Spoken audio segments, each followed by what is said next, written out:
வணக்கம். இன்னைக்கு இந்த வீடியோவில் எந்த படத்தோட விமர்சனத்தை பார்க்க போகிறோன்னா, மீரா கதிரவன் இயக்கத்தில் கஸ்தூரி ராஜா, ஈஷா, அப்புறம் மாளவிகா மனோஜ் இவங்களாம் நடித்து வெளிவந்திருக்கிற ஹபீபி திரைப்படத்தோட விமர்சனம் தான் பார்க்க போகிறோம். இந்த படத்துக்கு இசையமைச்சர் பார்த்தீங்கன்னா சாம் சிஎஸ். ஸோ இந்த படத்தோட கதை என்னன்னு பார்த்தீங்கன்னா, இது ஒரு இஸ்லாமிய வாழ்வியல் சொல்லக்கூடிய ஒரு ஃபீல் குட் மூவின்னு தான் சொல்லணும். ஏன்னா இது வரைக்கும் நம்ம தமிழ் சினிமாவில் இஸ்லாமியர்களை வந்து எப்படி காட்டியிருக்காங்கன்னு நமக்கு ஏற்கனவே தெரியும். என்ன மாதிரிலாம் நம்மளுக்கு ஒரு ப்ரொஜெக்ட் பண்ணியிருக்காங்க இஸ்லாமியர்கள் அப்படின்ட்டு. ஆனால் இவருடைய கூட்டு குடும்பமான வாழ்வியல் எப்படி இருக்கும் அப்படின்றத ஒரு அழகான காவியமாக சொல்லப்பட்டிருக்க படம் தான் இது. அதில் கொஞ்சம் காதலையும் மிக்ஸ் பண்ணி ஒரு சூப்பரான ஒரு இஸ்லாமியரோட வாழ்வியல் படமாக கொடுத்துருக்காரு இயக்குனர் மீரா கதிரவன். ஈஷாவோட நடிப்பாகட்டும், அதுக்கப்புறம் மாளவிகா மனோஜோட நடிப்பாகட்டும், அந்த இஸ்லாமிய குடும்பம்கான எப்படி இருப்பாங்களோ அந்த மாதிரி தான் நம்மளுக்கு ஃபீல் பண்ண தவிர்த்து அவங்களோட ஒரிஜினல் கேரக்டர் நம்மளுக்கு தெரியல. உண்மையிலே பார்த்தீங்கன்னா மாளவிகா மனோஜா அப்படின்றது கண்டுபிடிக்க கொஞ்சம் நேரம் ஆச்சு. அவ்வளோ அழகாக அந்த இஸ்லாமிய பெண்ணாகவே அவங்க இருந்தாங்க. ஈஷாவும் பார்த்தீங்கன்னா அந்த சின்ன பையன்லேருந்து ஒரு வளர்ந்த கேரக்டர் வரைக்கும் ஒரு வெயிட் போட்டு அவருடைய நடிப்பை கொடுத்துருக்காரு. அதுக்கு அவர் பாராட்டுக்கள்.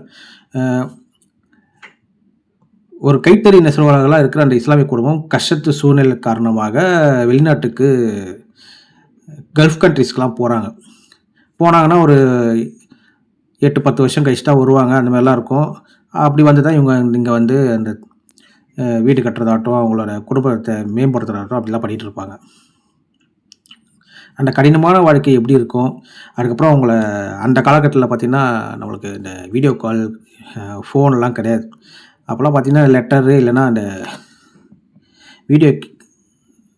வீடியோ கேசட்ஸு அந்த மாதிரி தான் வந்து போகிறவங்ககிட்ட அதை கொடுத்து பரிமாறி அதை தெரிஞ்சுப்பாங்க. அந்த மாதிரி தான் அந்த காலகட்டத்தில் இருந்திருக்கு. அந்த வட்டார மொழியும் வந்து அழகாக பேசியிருக்காங்க. உண்மையிலே ஒரு ஃபீல் குட் மூவின்னு தான் சொல்லணும்.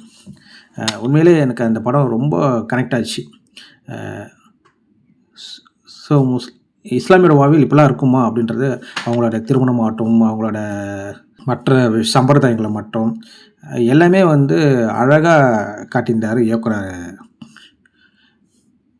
மீரா கதிரவன். இந்த படத்தோட பாடல்களாகட்டும், ஒளிப்பதிவாகட்டும், இது கட்டினா ஒரு கிட்டத்தட்ட ஒரு 40 வருஷம் காலகட்டத்தில் நடக்கக்கூடிய கதையாக தான் இருக்குது. 80, 90, 2000 அந்த மாதிரி ஒரு காலகட்டம் நடக்கக்கூடிய கதையாக தான் இதை அமைச்சிருக்காங்க. அதோட இசைப்பாளர் சாம் சிஎஸ் பார்த்திங்கன்னா ஒரு பின்னணி இசையும் ஆட்டம் எமோஷனலாக கொடுத்துருக்காரு. அது மட்டும் இல்லாமல் பாடல்களும் வந்து உண்மையிலே மெலடியாக சூப்பராக இருந்துச்சு. பாடல் கேட்கறதுக்கு ஒரு இனிமையாக இருந்துச்சு. அந்த காதலும் எப்படி இருந்துச்சு, சூப்பராக இருந்துச்சு.